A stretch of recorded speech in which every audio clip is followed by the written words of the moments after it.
Hey everybody, it's Shannon.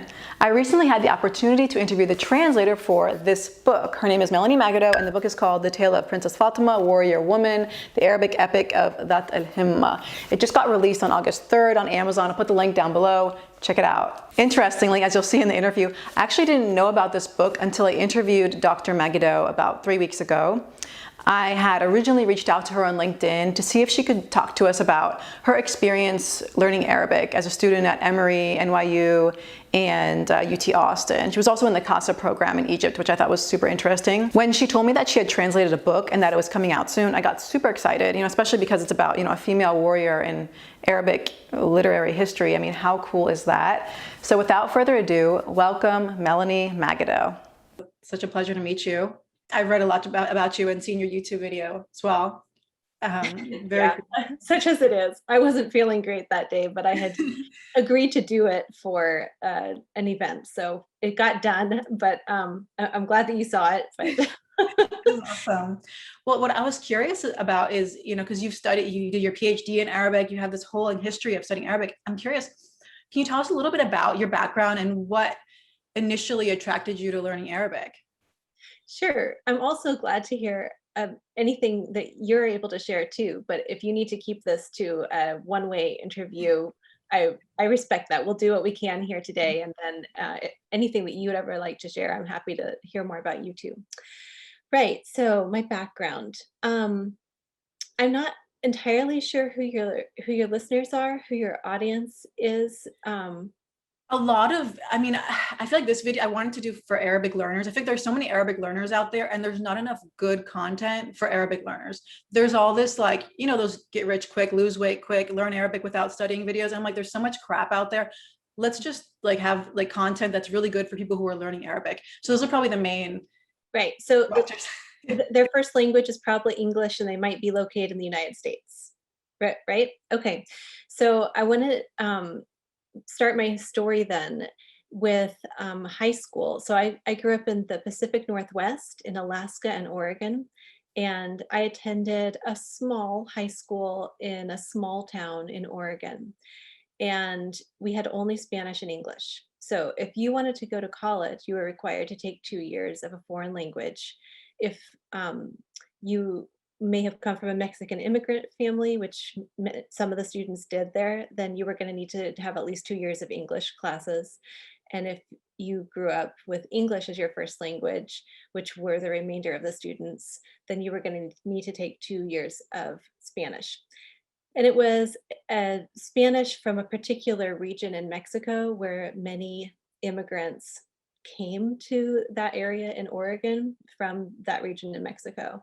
So it was a very specific Spanish. So they didn't take the time to work on things that were used in Spain, for example.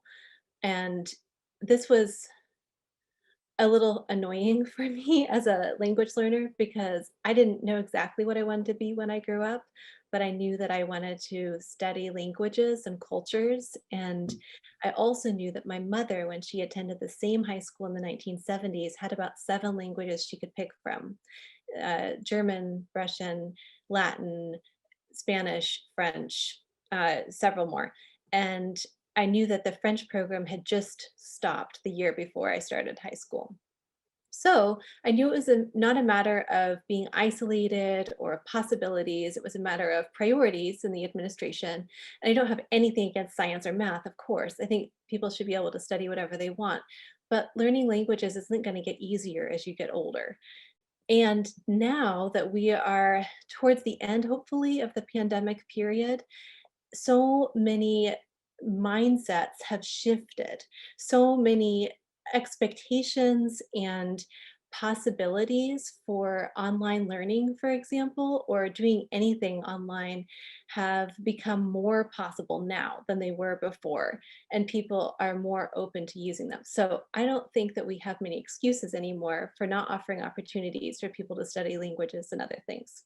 So I started with Spanish and French and wanted to learn Arabic because I was interested in the Mediterranean region and how different languages and cultures have come together there. And we have so much documented history, and all of it was interesting to me, from cuisine to architecture to you name it. And so looking at a map, I could see that having studied Spanish and French, at least to some degree, I needed to learn Arabic next, because if you look at a map, all of the south and east of the Mediterranean basin speak some kind of Arabic. So that was the start of my interest. People ask, how did you first get interested in Arabic? And then your first like class, or like how old were you? What was it? Yeah, so that was in London at the School of Oriental and African Studies. So I went to college at first in Willamette University in Oregon, and they didn't have Arabic, but I went to the study abroad office and said, "Hey, I'd like to start studying Arabic at some point. How can I do that?" And there was a summer program in London. And so I used my babysitting money and went for you could sort of sign up for 2 week, 4 weeks. They had different lengths of programs in the summer. And so I just signed up for what I could afford. And that was my start in Arabic. So it was like in college that you decided like, Yes. I'm gonna, what was Yes. your major? Well, so I first identified Arabic as an area of interest as a junior in high school. Oh, And, okay. and then I identified that opportunity for studying in the summer, my first year in college at Willamette, Okay. Oregon. And then I studied abroad in Morocco the next academic year. And I knew that I wanted to continue, but like I said, Willamette didn't offer Arabic classes. And so I had applied to transfer to other schools, and I didn't know if any of those would go through. So while traveling in Morocco and studying there, people would ask me, "Oh, where do you go to school?" And it was awkward to answer the question because I wasn't sure where I'd be, or even if I'd be, like wasn't sure what would come through or what wouldn't. And I ended up transferring to Emory University and graduating from there. And my degree was in Middle Eastern Studies. Very cool. Yeah, and I read you did a master's at NYU Yes, as well, and then you went to UT Austin. yes. And before NYU, I did 1 year in Cairo for the Center for Arabic Studies Abroad, which CASA. is a great opportunity. Yeah.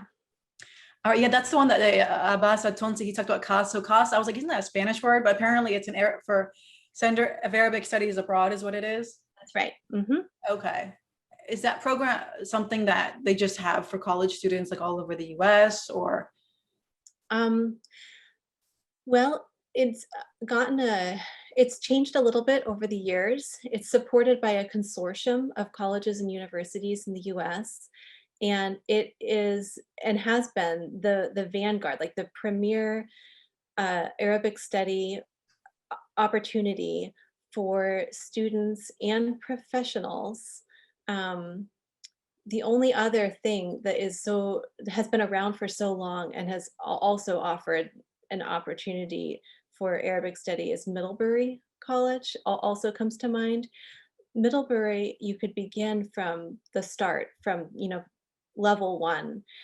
CASA, on the other hand, though, you had to be advanced. And that has varied because the number of applicants and the level of applicants has varied over the years. And so um, what those requirements look like has also like developed with the program and with the caliber of students who apply. And there have also been different programs like CASA 1, CASA 2, and CASA 3 for first timers, more advanced or returning students, and then for professionals who are often professors who would get leave to go work on their Arabic. So CASA has provided Arabic study opportunities to different groups of people at different times, and continues to provide that. It was supported by the Department of Education, and not sure if they're receiving any support from them right now. If they are, it's not as high as it used to be, and so they are receiving more private support, I think, from individuals and institutions. Very cool. And doing your master's and your PhD in Arabic, can you tell us about the programs that you did and what were some of the highlights? Well, yeah. Okay, so the master's is relevant to the book, right? You're interested in the book, right? That's coming out, the translation. You don't know about that. You're just okay. This book is coming out in August. Ah. And this is called The Tale of Princess Fatima, Warrior Woman, the Arabic Epic of Dhat al-Himma. And the epic I discovered while I was in the CASA program in Egypt. I came across a reference to it in the library, and I was kind of curious about it. And then when I did my master's at NYU, I ended up writing my thesis about this epic. The epic, I have a copy of it here, obviously, and it's about it is 7 volumes long, and each volume is about 1,000 pages long. This is volume 1. Oh, wow. And it's titled Sirat al-Amira Dhat al-Himma wa Waladha Abdul Wahab. And I ended up getting my copy in Morocco and was curious about it. Have you heard of Antar? No. Okay, well, in the world of Arabic popular epics, which were oral stories told by people over centuries, anonymous authors, right? Like this is a folk tradition. The most famous hero is Antar, and learners of Arabic may come across this in Arabic popular culture. Antar? An- Antar or Antara. Okay. There's, have you heard of the suspended odes or the hanging odes? In pre-Islamic poetry, there's these famous poems, and one of them is by a famous poet named Antara. And then there's a hero in Arabic popular epics who's named Antar, and they're confused or connected. Like people, they're both sort of bigger than life heroes, but the poetry is very heroic and about like slaying enemies and being great. And the hero in the Arabic popular epic is also a hero who, triumphs over his tribe's enemies. So he's the most famous. So like, for example, I walked down the street in Rabat in Morocco one evening, and I heard these young teenage guys, one was yelling at the other one, "Ya Antar," like, "Hey stud," right? Like, "Hey hero," right? And so were they even aware of what they were referring to? Like, I don't think they were that interested in the history of it, but I'm just saying, like, you might come across this now. And that's why I say that he's the most famous. And then the second most famous is the woman, Dhat al-Himma, and her epic, I just translated selections from, and it's coming out from Penguin next month. Oh, wow. And it's the longest epic that has survived to this day, and the only one named for a woman. Wow, that's So so I came across that while in Cairo, and then I wrote my thesis about it in the master's program. And you asked about the program, and the shining, like, most outstanding highlight about that program was the chance to work with great people on that, and to learn from them. And of course, being located in New York City has its benefits and exciting moments too. And then the same thing, like, I've always chosen the programs where I've studied for the people that I would be studying with. And that's not to say that everybody needs to do that or that that's the right thing for everybody, but that was my criteria, or like what drove me, was picking people I wanted to work with, like professors, like people who would mentor me and take the time to like read my writing and try to give me tips. And so that's always the highlight to me. what was UT Austin like? I mean, I live in Houston, and I've been to Austin before. I've seen that it's a beautiful campus. What was it like studying there? It was a great place to be. Austin, every time that I go back since then, and we left in 2013, it is bigger every time and more developed and more kind of hipster, more trendy, taller buildings, more people, more traffic. It's a happening place. and increasingly so, it seems, every time I see it. Um, Cool. And you said, or maybe you mentioned or somebody how Kristen Brustad and they were also teaching there at the time you were there. yes, Kristen Brustad and Mahmoud al-Battal. Yes. I transferred to Emory University to work with them for my undergrad. Oh, So wow. we already knew each other. And then I went away to Cairo and to New York. And then when it was time for me to choose a PhD program, I was in contact with them, of course, because they have always been my mentors and have been very generous with their time and their advice. Do they talk about like writing the book? Like when you were a student, were they like, we're Yeah. working on chapter 6 now, like or anything like that? Oh yeah, yeah. I've heard all kinds of yeah. I can share with you more things about El Kitab and anytime you like. I'm a great fan of theirs, and nothing Me um, too. nothing shifts that, or you know. And you worked with Abbas Tonsi, is that right? I don't want to ask I for interviewed him you. recently. Okay. And it was crazy because I just reached out on LinkedIn and I didn't think he was going to say yes, but I was scared to ask. I was really scared to ask him actually because I was like, oh, he's like a big time El Kitab, and I'm like, I'm just, and he actually replied and said sure, and I was shocked and I was like, it was great. He was, and I don't know if you saw the interview or not, but he was so kind and really interesting to talk to. So when I was in CASA, I studied with him, if I remember correctly, because it was one academic year. So the fall semester, if I remember correctly, I had him for Egyptian colloquial Arabic. And in the spring semester, I took modern Arabic literature with him. Oh, And for the modern Arabic literature class, we were doing all of our assignments in Arabic. So we had a final paper that was written in Arabic too, which was a first for me and I think everybody in that class. And that was part of the purpose of the program, was to get us to the level where we could take a university course in the spring semester and be able to do what a student should be able to do in Arabic, right? Like if that was their first language. And I don't know if you know Radwa Ashur, but she's an author, and her novel Granada, I wrote my paper about that about that book, and I made a point that it was very clearly similar to the Palestinian situation, and Abbas Tonsi chose to send my paper to the author.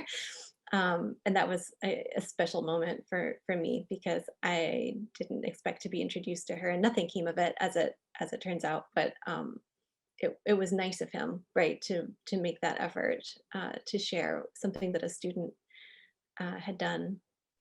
And I remember him and the time with him well. And he did the story for El Kitab. For El Kitab 1, so Maha in the beginning, the character who is in New York and is Fa'alan Wahida, is very yes. um, he wrote that story. I've heard from all three of them, all three contributors to the El Kitab curriculum, their reminiscences and reflections on that experience. I remember, so I know we were talking about like literature and things. I mean, I wish I knew more of Arabic literature, but I remember one thing that stood out to me was, do you know the Nawadir Joha, like the stories of Joha? Yes. That was the one thing I thought those were great. Yeah. My so for my college degree, I ended up taking 5 years because, like I told you, I did 2 years at Willamette University and then I transferred, and I ended up doing 3 years, partly so I could do um, some research in Morocco. And the research project was actually on Hikayat Joha or Nawadir Joha, on these Joha stories in Morocco. So I was interviewing people, like just random people on a train, for example. Hey, I mean, it's not at all hard. Like I don't even have to start up a conversation. Oftentimes somebody will start up a conversation with me, right? And so in the midst of that conversation, which I didn't even try to begin, I'm like, yeah, so actually I'm here as a student, right? I'm working on this project, and yeah, it's about Joha. Ever heard of Joha? And and I would hear people's answers, and people were very happy to share, and So I collected some stories, and I also bought books about Joha, so I was collecting stories in that way too, like, buying whatever was published on, and so I've gotten rid of some of them because there's only so many you need, eventually. Oh, that's so cool though. Yeah. I mean, because I remember them being like funny and like irreverent, and that's Yes. what, I don't know. It made things interesting. Humor is one of those things that can connect and disconnect people of different languages and cultures, because there's so much about us as human beings that translates, right? That we get. We're like, when you understand why a joke is funny, it creates a connection, right? Like a personal connection between you and whoever it was that was sharing that joke. But I say that it disconnects because it's a really challenging in terms of like levels of language learning. Jokes, even though they can be really short, they can be like one line, and maybe you know all the words in that line, but to understand why it's funny might mean some level of cultural knowledge that you haven't gotten yet. Because it could be really obscure, or it could be really specific, or you needed to read the news last week or know about the pop star or whatever. And so jokes could be really difficult, but they can also be really helpful. Yeah, for sure. I mean, and on the topic of like learning and like understanding in the language, I'm curious, for you, what was the hardest part about learning Arabic? Um, well, some people say that Arabic is a difficult language, and I always have to point out that every language has potential difficulty and things that are potentially easy too, depending on the learner. And as somebody who's taught Arabic for more than a decade, I always have to believe that my students are perfectly capable, and I have to show that. I mean, like, I think in order to be an effective teacher, you have to really believe that this is perfectly doable, right? So the hardest part, I think, honestly, for me personally, the hardest part was learning patience and perseverance. Like, I gave up on playing piano pretty young, like as a junior high student, and I had started pretty young, like at age 4 or 6. And I probably could have continued, but I just didn't have the patience. Like, I would hear imperfections, I would hear mistakes, of course, because you can't learn anything without making mistakes, but I just couldn't handle it with my piano playing at that age. But I was able to get over similar hurdles with Arabic, because if you're studying a foreign language, you are going to make mistakes. You have to. There's no way you can learn something without making mistakes. And you have to be okay with sounding silly sometimes in front of other people. And and I learned how to study harder, like how to work through that instead of getting frustrated or giving up, how to keep learning, keep working through it in order to get better. I don't think that it came naturally to me. Some people have described their own experiences or expected other people's to be just like natural or easy, or the person is a genius. But that wasn't my experience at all. Like, it's hard work to learn a language or anything.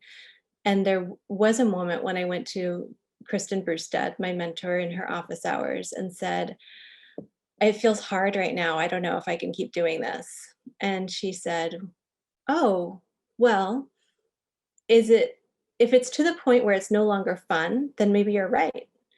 Is it not fun anymore?" And I had to think for a second, and I said, "No, no, it's still fun." Like, Oh, wow, she said that. yeah, that was kind of helpful. Mm. It was nice to know that you can change your mind about what you're doing in life. There's nothing wrong with deciding this isn't for me. And the way that you can decide if it's not for you or not is if it's no longer fun. Yeah, that makes sense. And I agree with what you said about patience as well. Like, I feel like because of the world that we live in, everybody's used to getting things automatically and seeing progress right away. Whereas I feel like with Arabic, it wasn't necessarily like very linear. I felt like sometimes, some days I felt like I went one step forward, two steps back. Yeah. Yeah. Um, I've done yoga for a really long time, and that's also helpful, I think, for things like that, because in yoga, people are often reminding one another in classes that today is a different day than yesterday. It's a different day than tomorrow. Like, be here in this moment. Be with your body as it is right now. One side might feel looser than the other, and that's okay. Yesterday, you might have been able to do something that doesn't feel right today. Like just reminding uh, a person to be patient and be present with what is available to you right now, because things are always changing, whether it's your circumstances, your health, your um, abilities. And you will see improvement, which is exciting. I can remember moments both in yoga and in Arabic where there were aha moments, and those are exciting, and that it's worth the effort. and because you were also a professor of Arabic, what would you say were some of the biggest challenges in teaching it? Um, Getting over that expectation that Arabic is somehow more difficult than other languages. Sometimes that's a challenge, although it can work in the other direction, because it can be more interesting to students. They can think that this language is more difficult and therefore a challenge. If they're kind of the kind of student who's looking for a challenge, that can be a good thing. Or if they think it's different and therefore exotic, that can also appeal to certain students, and can end up being a door into it, a place of entrance, so that they can access the language and culture, and learn and grow in it. And now that you have your own company for translation and things like that, can you tell us what in your learning, in your educational journey, in your career before this point, what were some of the most useful things that you learned or you did that help you in your job now? Um, I can tell you one thing that I didn't do. This is me being really honest, but you can decide what to include and what to cut out of this. Um, as a student, I was really businesslike and really focused on my work.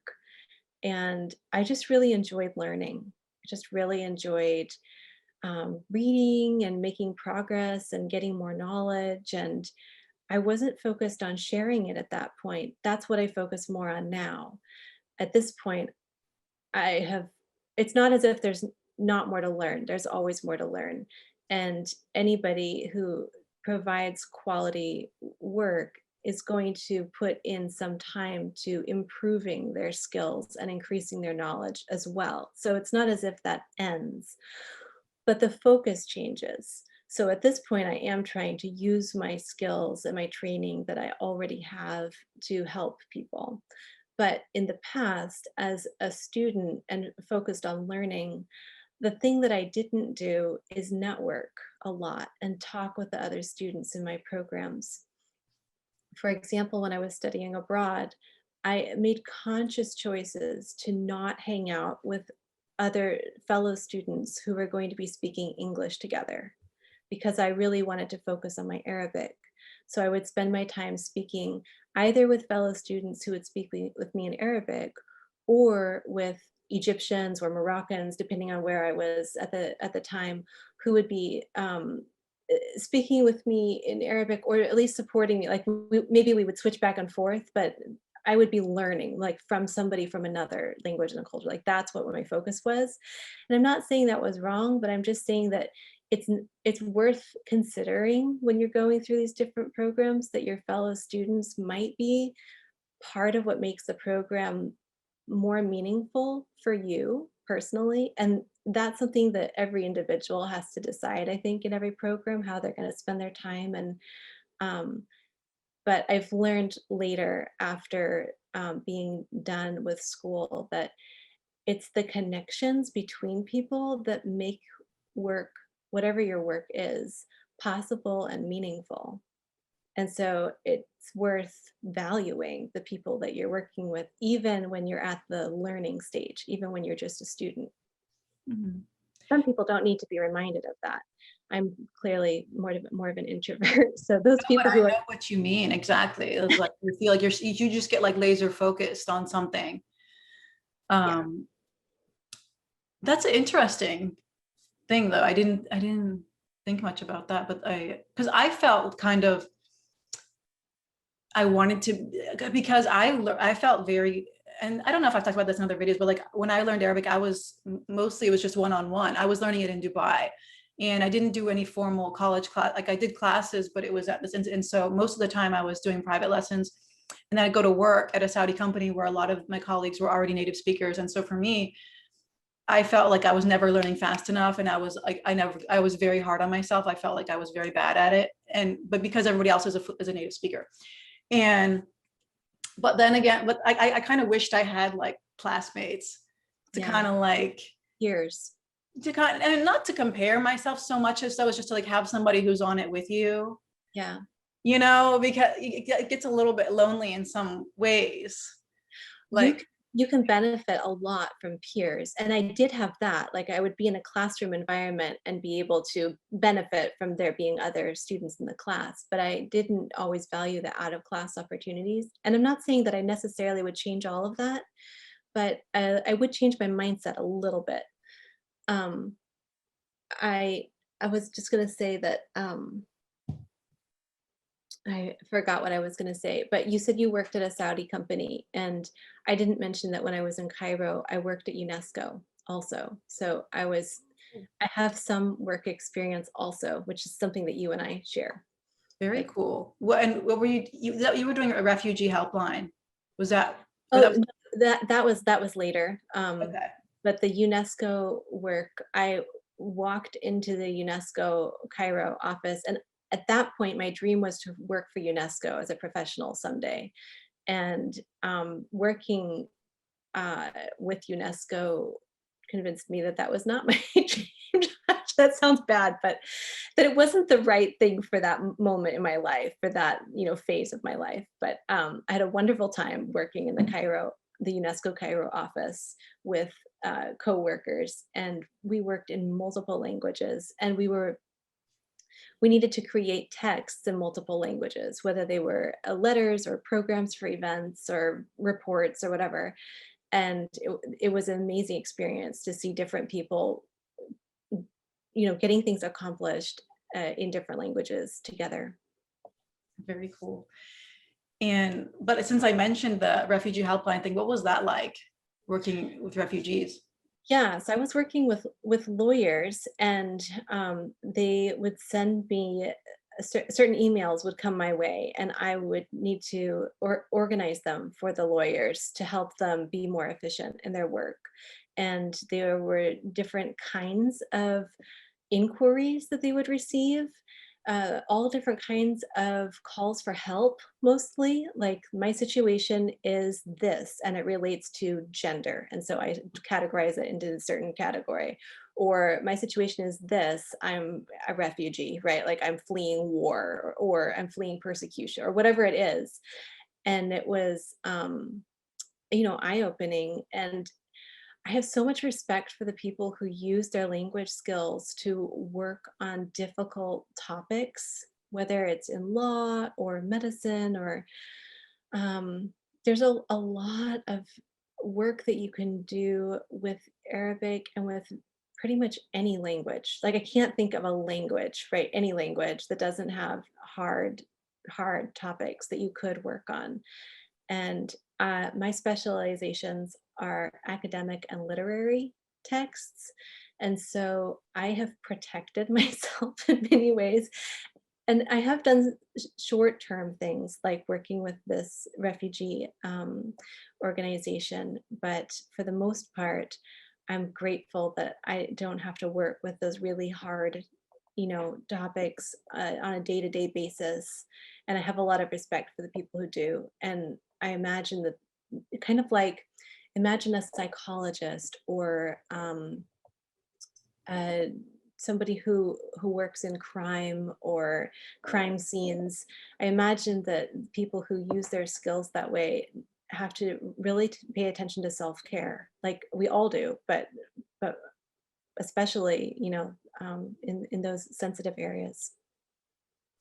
Yeah, Yeah. it was eye-opening, but it's not something that I've continued long term. I mean, it's not my specialty, you know. Yeah. It sounds like quite an experience. I'm curious also, I mean, what, if you could give maybe some advice for Arabic learners, what would you say is your biggest pieces of advice? Um, well, just I encourage learners to follow their curiosity, really. And so that goes along with, if it's no longer fun, then that's fine. Go where your curiosity is leading you next. If it's somewhere else, that's fine. And if it's still interesting, if it's still fun, even though it can be hard, then work through it. Find ways to work through it. So find people who can support you. Find the information that you need, or the suggestions, tips that you need to make it work. Learning's a lifelong thing, and I started learning Arabic thinking that I would just move on when I got bored of it, but I don't think I'll ever get bored of it. Have fun with your learning. That's my advice. Thank you so much. I really appreciate it.